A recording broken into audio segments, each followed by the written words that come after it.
Ladies and gentlemen, boys and girls, welcome to Bachelor Recap, a guy's review. As always, it's your boy Dave Neal, stand-up comedian and host of the SAP podcast. So, here's what I like to do. We get right into it. I take notes, I read them back to you, I watch the show just like you guys. No edits, no jump cuts. Let's get right into it. So, here's what I'm going to be talking about today. It's the week 2 recap, of course. We're going to talk about Victoria, dumpster fire of a human. We're going to talk about her, a few other positives, and I'm going to talk about the ethics of open-eyed kissing or lack thereof. And I'm going to talk about last week's analytics. As if you guys are new, I like to read all the analytics, new subscribers, how much money last week's video made, and also go over the donations. Thank you guys so much for all the generosity. You guys have been amazing. So, without further ado, let's get right into it. And by the way, super late on my end here on the West Coast. It's already like 1 a.m. I watched the show, then I'm doing a West Coast live recap afterwards, like a live stream. So after this content, if you like this, go check out the replay of that live stream if you want to hear some more conversation with Bachelor Nation about the show. So, yeah, here we go. We open today's episode on a Peloton ad. Did you see that? Just a Peloton ad. It's like just, some $8,000 bicycle that we all wish we could afford. And it's like, if you buy this Peloton bike, you could be a 6'5" ripped man. Let me tell you something. Matt James didn't get 12 abs from riding a Peloton bike. No offense, Peloton, but that's a pro athlete's body right there. Brie gets the first one-on-one date. They go four-wheeling as the 30-plus other girls watch. The other girls are just like, he's putting the helmet on her. Oh, he's turning her vehicle on. Oh, my gosh. It's like, oh, jeez. This is this is why we watch the show, right? We love it. We love the fact that the cattiness comes out of nowhere because there's nothing better to do. No one's got their cell phones. They can't just immediately go start looking at TikTok, right? They have to deal with the reality of the situation. And the reality is Brie's about to get the ride of her lifetime, and I'm sure the ATV is good too. All right, folks, let's keep going. So, by the way, not many jokes this episode. This episode royally sucked. This was a bad one, folks. This was a bad episode. This was a whole bunch of nothing. That's why they put the cliffhanger at the end of the episode, because nothing happened.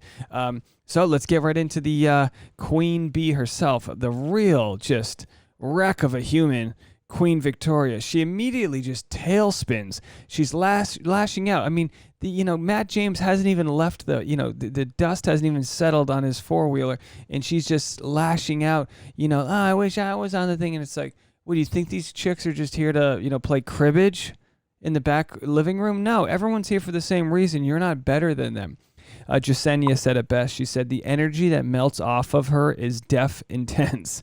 Victoria contradicts herself and says, I'm not here to be in a sorority. Do you hear Victoria? She said that multiple times. She goes, I'm not here to be in a sorority. You're wearing a crop top matching tie-dye sweatsuit. That's the sorority, outfit if I've ever seen one. You've got the team colors on there. Telling me you're not here to be in a sorority. It's like, come on. Because I was in a fraternity. I understand Lambda Chi. Listen, Greek life, for a lot of reasons, is great. But there's always that one person that just takes it too far, who thinks they have control over other humans. And I swear Victoria would be perfect as the mean girl in the sorority. I'm sure she was in one. She went to FSU. She must have been in a sorority, right?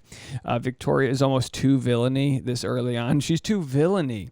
It's like when an internet troll comes at you too hard. Now, you can't just go full crazy. You need to start off being likable, get people's attention. Oh, she's okay. She must have been having a moody day. And then, boom, you hit them hard. But Victoria started crazy. She's crazy in week 2. What do we expect? I mean, she is what she is, Matt spreads Brie across the mud, a four-wheeling accident. Did you see this? How dangerous are ATVs? Are you familiar with ATD? Never Google ATV deaths. I mean, they're really dangerous vehicles. You saw Matt. I mean, he's a full-grown superhuman of a person, and he could barely tip it back over afterwards. I mean, it's really not good. I don't know what they were thinking sending them out on ATVs. I mean, I'm sure they probably told them don't go over 5 miles an hour, but I digress. Either way, they got very lucky they didn't fall underneath one of those things. You can tell I'm getting old because I'm like, wow, that'll hurt your joints. Super dangerous. All right, they bring out the portable hot tub again. We love the portable hot tub, right? If you've been following me, you know I love nothing more than when they set up a hot tub in the middle of the woods. They love it. They love doing this. The hot tub, you have to chop wood to heat the hot tub. I know we're falling on hard times, but budget cuts, come on. They got the hot tub. They got this little wall behind them that separates them from the heating system of the hot tub. I don't know. It's cool. I like it. I like what they're doing. They're trying new things. Brie shares that her mom got pregnant with her at the age of 13, which is crazy because I did the math. I could be wrong, but Brie's mom is younger than Claire. And I'm not ageist. I'm not making fun of Claire, but it is crazy to think that if you do get a wide variant of contestants, you could literally have moms and daughters competing for the same guy. Wouldn't that be fun? Like a mother knows best. It's like, I did this with your father, and that's how you came out. Some fantasy suite. There hasn't been a fantasy suite knockup that's ever happened. That's something we haven't done yet, is the old fantasy suite knockup, which, by the way, Us Weekly reported that they found a used condom. I hate to use these crude language here with you guys, but this report that they found a used condom in a tree limb at the Nemacolin resorts, and they think it's from the show. So who knows what's going to be happening over there, but I hope they got that on camera. If you want to know more about that story, go watch my live stream that I just recorded, because we had some crazy people call in, which, by the way, I'll take this second to promote it. Let me close this out here. So I got to promote this. This is the phone number right here. 401-213-9828, 401-213-9828. You call that number on the live streams. I will play it live on air. I take all the different Bachelor Nation's calls. I have to tease it because this episode was so dull. I think the live stream was more interesting. We had a caller from Toronto tonight call in and say that she found her boyfriend cleaning up a condom wrapper and it wasn't from her. So this is like live drama that we got on the live chat, and we heard that story. So check that live stream out. And of course, shout out to Oz calling in from Vancouver. And I think we also had a phone call from Portland, Oregon. So we appreciate all the people that have called in this season. Shout out to the international viewers that are watching us in Australia, South Africa, Brazil. I just found out we have Zimbabwe in the audience. So thank you so much, Zimbabwe, for checking out, the recaps. I appreciate you so much. Let's carry this on. I'll put that away there. All right. So they go on the date. Matt gives Brie the date rose, mainly so she doesn't sue him because he broke her hip on the ATV. The fireworks go off. The whole house of girls gets insanely upset over it as it happens. Victoria makes it about her, like, I should be out there. It's like, we wish we could strap a firework to you and just shoot you to the moon. Victoria demotes herself to the couch. Ever have a fight like that? You ever fight with someone and you just take yourself out of the game? You're like, yeah, I was the a-hole. I'll take the pillow and get out of here. You know what I mean?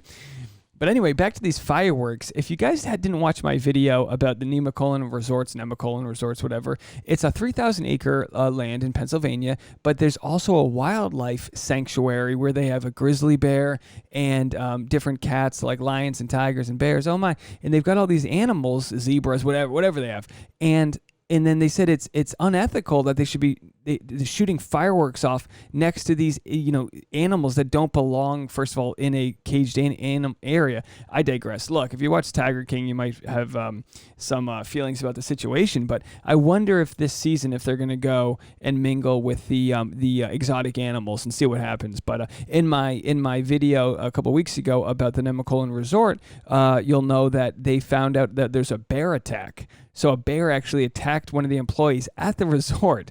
So dangerous things are lurking out there. The devil lurks, in the hot tub.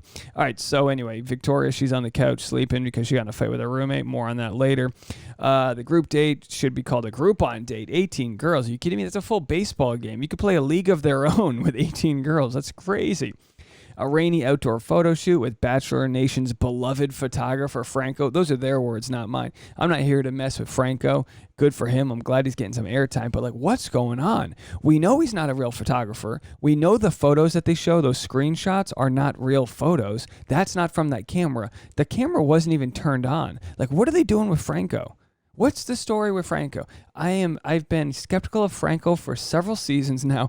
I don't understand him. I don't know what's going on. He doesn't really say much. He's just kind of this gazelle they let prance around. He takes the worst photos I've ever seen. I mean, you try to take a photo of a girl. Women like to ask people to take their photos, and they look at the camera like, oh, what? I look like a piece of crap. What are you doing? You made me look awful. And you're like, sorry, ma'am. I'm just trying to catch my flight. Like, go back to your terminal. But very irreverent tonight. Sorry, I'm delirious and the edible's kicking in. But Franco, like, what's his deal? What's he doing? What's going on with him? I don't trust this guy. My fiance said it best. She was like, yeah, I think Franco has like a blackmail on Chris Harrison. Like, why else would he exist there? Anyway, let me know what you guys think about Franco.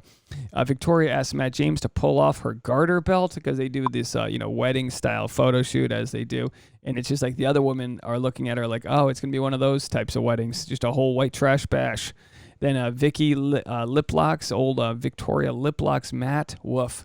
Look, what I wrote here is I go 100% this has to be an act. It's so cringeworthy, and I don't use that term lightly, but this has to be an act. This is disgusting. But honestly, if it is an act, she deserves an Oscar because she looks like that's really her. She looks like a psychopath.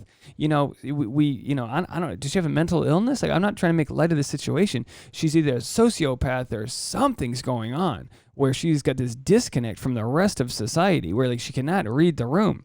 I don't know. I don't know what it is. Chris Harrison tells the ladies that they need to fight for Matt. Feminism, take a step back. This one's on us. So they do this whole fight where they, play capture the heart, right? And then Chris says, the rules are, there are no rules. And it's like, great. Well, somebody's going to lose an eyelash because, chicks be ripping each other's eyelashes off. Just, you know what I mean? Game time. A girl's ready to fight when she takes her, earrings off. Just the more things she removes from her body that aren't really hers, that, just takes that off, unclasps the bra, pulls the wig off. She's like, one fingernail. She's like ready to the more she takes off, the more she's going to beat you up. Anyway, I digress. None of this is written down. Is it good? I don't know. Don't tell me if it's not, okay? Just give me a thumbs up and go on your way. They're watching the losing team walk home. Dejected was the most amazing part of the show because, man, it ain't easy being a bride, okay? Especially if you're a bride who gets dejected and it's got paint and, icing all over your cracks. Victoria said, she goes, as much as I come across confident, I'm still human. Victoria can't let someone else talk without making it about her. It's exhausting to watch. It's exhausting how many times I've besmirched the good name Victoria. I think Victoria is a beautiful name. Shout out to my cousin Victoria. It's a beautiful name. Shout out to Victoria Falls, Zimbabwe. Do I have the right country? Is that the right? Anyway, go visit Zimbabwe. It looks beautiful. But yeah, really, it's just besmirched the good name of Vicky. I just can't. Every time I think of her now, I just recoil. I've got this Pavlovian reflex to Victoria, Queen Victoria. I can't. If you want to know, in the live stream that I did just now that you can catch after this, I shared some of the previous professions Victoria had. There was an article about it. Very strange person. I haven't gotten to the bottom of what Victoria is all about, but I am a suspect that either she's a plant or she needs some serious therapy because something's off. Got to screw loose on the old Victoria. All right, so Matt says, Matt's chatting with Victoria and he's like looking for an out. He's like, can I take you upstairs? And Victoria goes, can I have a kiss before we go? I had to look away. That's how awkward it was. I had to look away. He's ready to give her a kiss like she's his grandmother, and she just goes full like throat punching him. And then of course on the next date we learn that Matt kisses with his eyes open. Look, Matt's coming in with big optometrist energy. All right, you don't look into someone's eyes as you kiss them like that, unless it's an accident. Every once in a while, you get drunk, you're meeting someone new, you're making out, and then you're so excited, you open your eyes to just see if it's actually happening, and then all of a sudden they open their eyes, and then some weird, thing happens, some like weird fusion of souls happens, and it's like too much, you know what I mean? Anyway, so I knew right away that, and by the way, this is what I love most about you guys, is that I knew right away that I was going to have to talk about Matt kissing with his eyes open. And sure enough, someone had already commented, hey, are you going to talk about Matt kissing with his eyes open? Like, going to talk about it? I already took a photo about it. Look, there's a photo right here. I had to take a low quality photo of this just to be like, is this really happening? What if that's Matt's only flaw? Like, he's a really cool guy, nice hands, ripped, six pack, but every time he kisses you, he's looking at you. Like, that's his only flaw. Put some like Ray Charles glasses on him. Like, please, can you just cover those things up? All right, moving on. One-on-one date with Sarah, the journalist, a ride in an open air broadcast journalism. news anchor, whatever she is. They ride an open-air single-engine plane. Cool. Then they fly by the ladies. What a baller move to fly by ladies in a small World War I energy plane. Just be like, suckers, eat on these propellers. They take the party into the hot tub, cheetah print bikini. On point. You know what I mean? She's getting back to the 90s. She's got the high-hipped pulled up. Yeah, daddy like. Okay. All right, we have a pre-rose cocktail party. Nothing's happening. Nothing happened this whole episode. I'm literally like an archaeologist just mining for details about this episode because I'm talking about Matt James' eye being open. I'm Googling ATV death rates. Like nothing was happening. Nothing was happening. Abigail made a code during the pre-cocktail party with Matt where she goes, if I grab my ear, we kiss. And then they made like this fun little, that was fun. Like they had this cool little moment, like, hey, I'll do this little bachelor spy thing, which I think is great. I think that's awesome. If you have like some like secret little thing you can do with someone, like, it's a way to differentiate yourself from these others. Mary Lynn was very insecure and told Matt she was nervous and wondered why she didn't get a date. Then Matt looked around and he was like, no, I got you an orchid. And he just picked up some random flower that he found. Maybe he had it but it's so they're always like, oh yeah, I got you this. It's like, all right, well, maybe you picked it up from the other side of the mansion, but you didn't go out and buy her an orchid. Did I say orchid? Orchid, whatever. Orchids of Asia. Victoria calls herself an empath, which is insane. It's insane how much I think some people that are out of touch like to be like, I read energy. And it's like, if you did, you wouldn't have said that.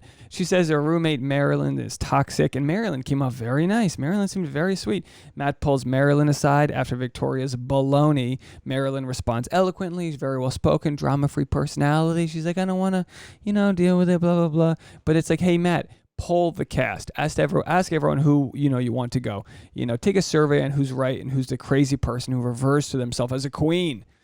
Step one, if you refer to yourself as Queen Victoria, maybe it's you. Maybe you're the problem, okay? Empath. Read the room. Get out.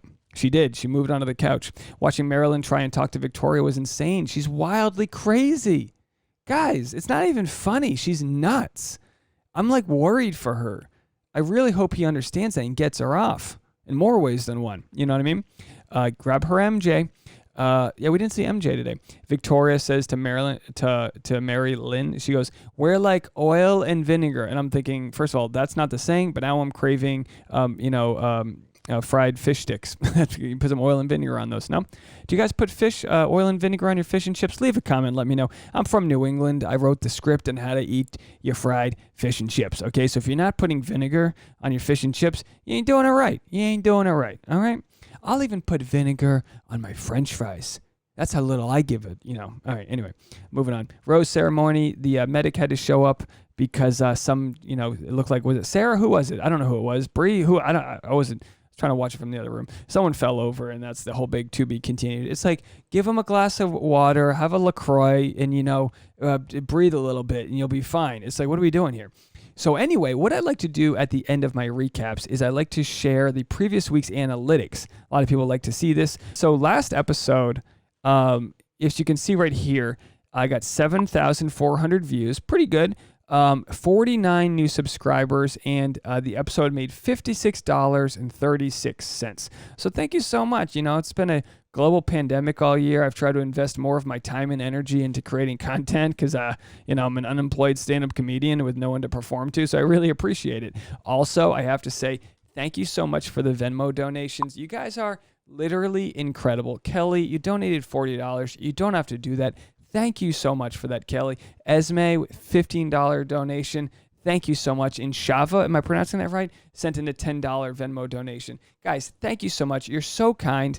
And also, shout out to Teresa. She just sent me a box of some organic peanut butter, which was really amazing. It sounds out of context, but it's her son's company.